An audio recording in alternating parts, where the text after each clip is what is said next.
और दूसरा परमात्मा का कार्य कोई नहीं कर सकता, आप भी नहीं कर सकते, मैं भी नहीं कर सकता, कोई भी नहीं कर सकता, कोई भी जागृत नहीं कर सकता, कोई भी जगा नहीं सकता। फिर कोई जागृत नहीं कर सकता, कोई जगा नहीं सकता है, तो फिर जागृत कैसे होगी?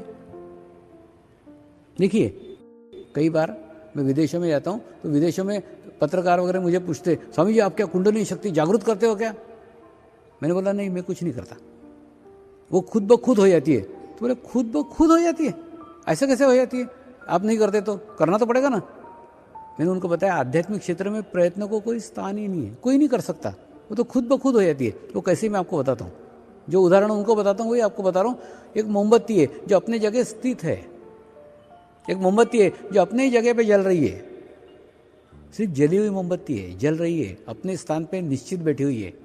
और कई बुझी हुई मोमबत्तियाँ हैं, उसमें से एक बुझी हुई मोमबत्ती की इच्छा हुई कि मुझे भी जलना चाहिए, मुझे भी प्रकाशित होना चाहिए, मुझे भी प्रकाश चाहिए, मेरी भी इच्छा हो रही कि मैं भी जलूं, मैं भी प्रकाशित हूँ। तो ये बुझी हुई मोमबत्ती धीरे धीरे धीरे धीरे धीरे धीरे इस जलती हुई मोमबत्ती के पास में आती है, और जलती हुई मोमबत्ती के पास में आने के बाद में इसके लो से इसकी लो स्पर्श कर जाती है, टच कर जाती है, और जैसे ही टच कर जाती है ये बुझी हुई मोमबत्ती जल जाती है।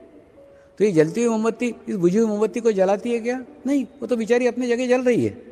लेकिन ये बुझी हुई मोमबत्ती जलने की इच्छा से जाती है और उसके करीब जाती है, उसके पास जाती है, उसके सानिध्य में जाती है, और सानिध्य में जाने के बाद में खुद ब खुद जल उठती है। ठीक उसी प्रकार से आप सामूहिकता के सानिध्य में जाएंगे, आप कलेक्टिविटी के सानिध्य में जाएंगे, और सामूहिकता के सानिध्य में जाने के कारण अगर आप इच्छा करेंगे तो आपकी खुद ब खुद जागृत हो जाएगी। ये जो स्टेडियम में लोग बैठे हुए हैं, इतने स्टेडियम में बैठे हुए लोग ही यहाँ नहीं है। आज विश्व के प्रत्येक देश के अंदर पता है कि आज स्वामी जी अजमेर में है, तो लाखों साधकों की, करोड़ों साधकों की सामूहिकता आज अजमेर में है। उस सामूहिकता के अंदर, उस कलेक्टिविटी के अंदर आपको वो अनुभूति प्राप्त होगी, क्योंकि सबका चित्त आज अजमेर में है।